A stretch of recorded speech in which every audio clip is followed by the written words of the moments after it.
സ്നേഹമുള്ളവരെ, നൈജീരിയയിൽ നിന്നുള്ള ഒരു പുരോഹിതനെ സന്ദർഭവശാൽ കണ്ടുമുട്ടിയപ്പോൾ അങ്ങനെ ഒരാളെ കണ്ടുമുട്ടിയാൽ ചോദിക്കാൻ ബാക്കി വച്ചിരുന്ന ഒരു ചോദ്യം ആശങ്കയോടെ അദ്ദേഹത്തോട് ചോദിച്ചു. എന്തുകൊണ്ടാണ് നൈജീരിയയിൽ ലോകത്തിൽ ഏതൊരു രാജ്യത്തെന്നതിനേക്കാൾ കൂടുതൽ ക്രൈസ്തവർ പീഡിപ്പിക്കപ്പെടുകയും തട്ടിക്കൊണ്ടുപോകപ്പെടുകയും ചെയ്യുന്നത്? അദ്ദേഹം പറഞ്ഞ ഉത്തരം ഒരു പരിധിവരെ രാഷ്ട്രീയമാണ്, അതിനേക്കാൾ ഉപരി വിശ്വാസപരവുമാണ്. ബൊക്കോ ഹറാം, IS മുതലായ തീവ്രവാദ സംഘടനകളിൽപ്പെട്ടവരാണ് ഇങ്ങനെ ക്രൈസ്തവരെ തട്ടിക്കൊണ്ടുപോവുകയും പീഡിപ്പിക്കുകയും ചെയ്യുന്നത്. അതിൻ്റെ പിന്നിൽ രാഷ്ട്രീയപരമായിട്ടുള്ള ചില കാരണങ്ങളുമുണ്ട്. എന്നിട്ട് എന്തുകൊണ്ടാണ് നിങ്ങൾ ഇതിനെതിരെ അധികം പ്രതികരിക്കാത്തത്? അദ്ദേഹം പറഞ്ഞു, അതേ നാണയത്തിൽ പ്രതികരിക്കുക എന്നുള്ളത് നമ്മുടെ ശീലമല്ല. ആഗോളതലത്തിൽ നിന്നും എന്തുകൊണ്ടാണ് നിങ്ങൾക്ക് വേണ്ടിയിട്ട് അധികം മുറവിളികൾ ഉണരാത്തത്?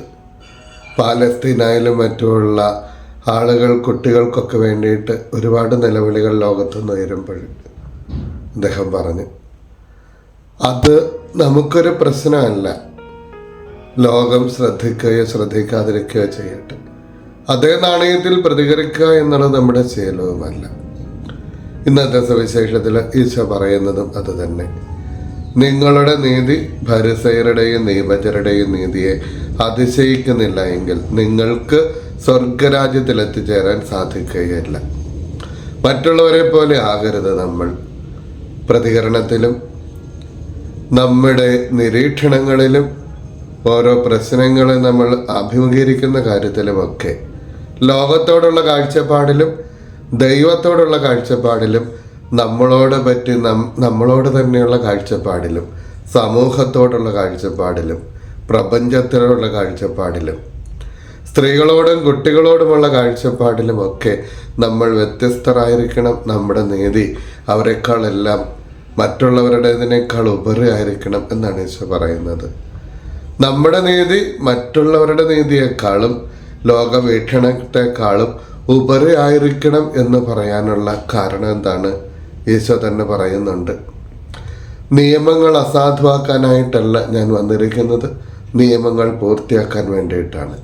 മറ്റുള്ളവർ ഒരുപക്ഷെ നിയമാനുസൃതമായിട്ട് ജീവിക്കുമ്പോൾ പരിപൂർണതയിലേക്ക് വന്ന ഒരു നിയമത്തിനെ അടിസ്ഥാനമാക്കി ജീവിക്കുന്നവരായിരിക്കണം നമ്മൾ. യേശു നിയമലംഘകനായിരുന്നില്ല.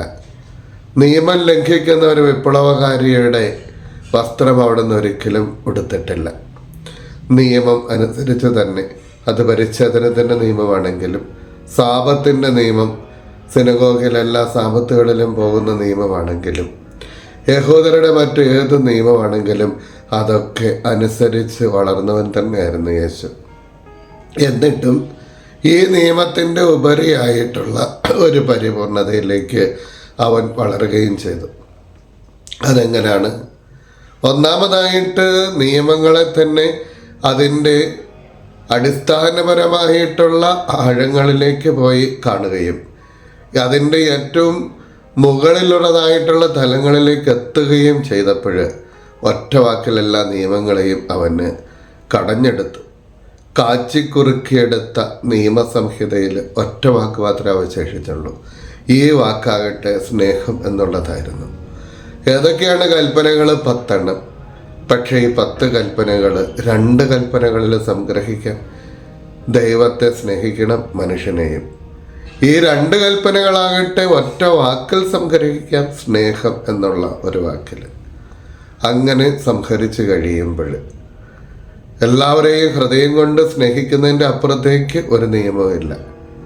അവിടുന്ന് പുതിയ ഉടമ്പടി സ്ഥാപിച്ചു. പഴയ ഉടമ്പടിയുടെ സ്ഥാനത്ത് ഈ പുതിയ ഉടമ്പടിയിൽ ഈശോ പറഞ്ഞു, ഇതാ നിങ്ങൾക്ക് ഞാൻ പുതിയൊരു കൽപ്പന തരുന്നു, നിങ്ങൾ പരസ്പരം സ്നേഹിക്കണം.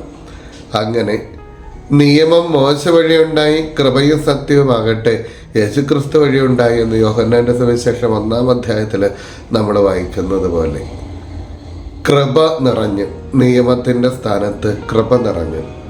അതാവട്ടെ സത്യം വഴിയും സ്നേഹം വഴിയുമായിട്ടാണ് ഈ കൃപ ലോകത്തിലേക്ക് പ്രവേശിക്കുന്നത്, യേശുക്രിസ്തു വഴിയായിട്ട്.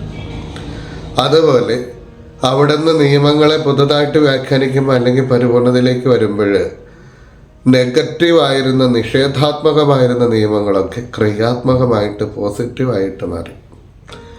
അത് ദൈവം മോശയ്ക്ക് കൽഫലകങ്ങളിൽ എഴുതി കൊടുത്ത നിയമത്തെക്കാൾ ഹൃദയഭിത്തികളിലേക്ക് എഴുതപ്പെട്ടു.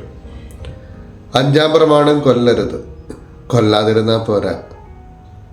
അവൻ്റെ വ്യക്തിത്വത്തെ, അവൻ്റെ സൽപ്പേരിനെ ബഹുമാനിക്കണം. ഭോഷ എന്ന് വിളിക്കുന്നവൻ ന്യായവിധിക്ക് വിധേയനായിത്തീരും. വ്യഭിചാരം ചെയ്യരുത്. ശരീരം കൊണ്ട് മാത്രമല്ല, കണ്ണുകൊണ്ടും മനസ്സുകൊണ്ടും വ്യഭിചരിക്കാൻ പാടില്ല. ഇങ്ങനെ ഓരോന്നിനും പുതുതായിട്ടുള്ള വ്യാഖ്യാനങ്ങൾ കൊടുക്കുമ്പോൾ അത് നിയമത്തിൻ്റെ പൂർണ്ണതയായിട്ട് മാറുകയാണ്. അതുമാത്രവുമല്ല, ബലിവേദികളിൽ, ബലിയർപ്പണത്തിൽ, ആരാധനയിലൊക്കെ നിയമത്തിൻ്റെ പരിപൂർണ്ണത നമ്മൾ കാണുന്നുണ്ട്. ഒരു ബലിവസ്തുവിനെ ദൈവസന്നിധിയിൽ സമർപ്പിച്ച് അതിനെ കൊല ചെയ്ത് അതിൻ്റെ രക്തം ദൈവോൻപിൽ സമർപ്പിക്കുന്ന ആ ബലിയിൽ നിന്ന് എല്ലാ ബലിമൃഗങ്ങളെയും സ്വീകരിക്കുന്നവൻ ബലിമൃഗമായിട്ട് മാറി. ഹെബ്രായർക്കുള്ള ലേഖനത്തിൽ 10-ാം അധ്യായം 1 മുതൽ 10 വരെ നമ്മൾ വായിക്കുന്നത് പോലെ ഇനി ഒരു ബലിമൃഗത്തിൻ്റെ ആവശ്യമില്ല.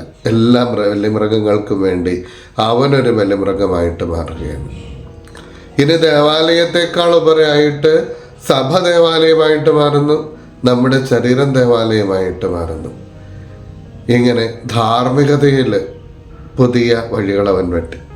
ഇതുവരെയും എങ്ങനെയാണോ നിങ്ങളോട് മറ്റുള്ളവർ ചെയ്തിരുന്നത് അതുപോലെ നിങ്ങൾ മറ്റുള്ളവരോട് ചെയ്യണം എന്നുള്ള കൽപ്പന മാറിയിട്ട് മറ്റുള്ളവർ നിങ്ങളോട് എങ്ങനെ ചെയ്യണമെന്നാണ് നിങ്ങൾ ആഗ്രഹിക്കുന്നത് അതുപോലെ നിങ്ങൾ മറ്റുള്ളവരോട് ചെയ്യണം എന്നുള്ള തലത്തിലേക്ക് ധാർമ്മികത വളരുകയാണ്. ഇങ്ങനെ നോക്കുമ്പോൾ പുതിയൊരു സമൂഹം സൃഷ്ടിക്കപ്പെട്ടു. അത് നിയമങ്ങളുടെ ആഴങ്ങൾ തേടി സ്നേഹത്തിൻ്റെ മാണിക്യം കണ്ടെടുത്ത് ആ മാണിക്യത്താൽ തിളങ്ങുന്ന ജീവിതങ്ങളായിരിക്കണം നമ്മുടേത് എന്ന് പ്രഖ്യാപിച്ചുകൊണ്ട് നിയമത്തിൻ്റെ ഉപരി കൃപയെ ചേർത്ത് വെച്ചിട്ട് ബലിക്കെല്ലാം, ആരാധനയ്ക്കെല്ലാം പുതിയൊരു മാനം കൊടുത്തുകൊണ്ട് ആ മലയിലോ ഈ മലയിലോ അല്ല, പിന്നെയോ ആത്മാവിലും സത്യത്തിലും ആരാധിക്കുന്ന യഥാർത്ഥ ആരാധനയെ പറ്റി പറഞ്ഞുകൊണ്ട് ബലിമൃഗം ഇനിയില്ല, ഇനി പിന്നെയോ എന്നേക്കുമായിട്ട് കൊല ചെയ്യപ്പെട്ട കുഞ്ഞാടായിട്ട് അവൻ മാറി. അങ്ങനെ നമ്മുടെ ആരാധനയ്ക്ക് പുതിയ മാനം തന്നുകൊണ്ട് നമ്മുടെ ധാർമ്മികതയ്ക്ക് പുതുതായിട്ടുള്ള അർത്ഥതലങ്ങൾ തന്നിട്ട് അവനൊരു പുതിയ ലോകത്തെ സൃഷ്ടിച്ചു. ആ പുതിയ ലോകമാണ് ക്രൈസ്തവ ലോകമെന്ന് പറയുന്നത്. ഇത് അനുവർത്തിച്ചവരായിരുന്ന ആദിമസഭയിലെ ക്രൈസ്തവർ അവരുടെ ഇടയിൽ ഒരു ഹൃദയമായിരുന്നു നമ്മൾ വായിക്കുന്നുണ്ട്. വിശ്വസിക്കുന്നവർക്കൊരു ഹൃദയവും ഒരാത്മാവുമായിരുന്നു. അവരുടെ ഇടയിൽ തർക്കങ്ങളുണ്ടായിരുന്നില്ല, മാത്രമല്ല അവർ ഒരു സമൂഹമായിട്ട്, ഒരാത്മാവായിട്ടൊരു ഹൃദയമായിട്ട് ജീവിക്കുമ്പോൾ മറ്റുള്ളവർക്കെല്ലാം മാതൃകയായി. അവരുടെ ഇടയിലുണ്ടായിരുന്ന ഐക്യവും സ്നേഹവും പരസ്നേഹ പ്രവർത്തികൾ മറ്റുള്ളവരെ വിസ്മയിപ്പിക്കുന്നതായിട്ട് യാക്കോബിന്റെ ലേഖനത്തിലൊക്കെ നമ്മൾ വായിക്കുന്നുണ്ടല്ലോ. ഇങ്ങനെയുള്ള ഒരു പൊതുസമൂഹം ജീവിക്കാൻ കൊള്ളാവുന്ന, എങ്ങനെയാണ് ക്രൈസ്തവർ ജീവിക്കേണ്ടത് എന്നുള്ള പ്രായോഗിക മാനങ്ങൾ നൽകിയ ആദിമ സമൂഹം. അതുകൊണ്ടാണ് ഈശോ പറയുന്നത്, മറ്റുള്ളവരെ പോലെ ആകരുത് നിങ്ങൾ, നമുക്ക് വ്യത്യസ്തതയുണ്ട്. നമുക്ക് മറ്റുള്ളവരെക്കാൾ കൂടുതലായിട്ടുള്ള ധാർമ്മികതയിലും ആരാധനാക്രമത്തിലും ജീവിത രീതികളിലും വ്യത്യസ്തതയുണ്ട്. ഈ വ്യത്യസ്തത പുലർത്തിക്കൊണ്ട് പുതിയൊരു സമൂഹത്തെ വാർത്തെടുക്കുന്നതിന് നമുക്ക് സാധിക്കട്ടെ എന്ന് പ്രാർത്ഥിക്കുന്നു, ആശംസിക്കുന്നു. ദൈവം നമ്മളെല്ലാവരെയും അനുഗ്രഹിക്കട്ടെ.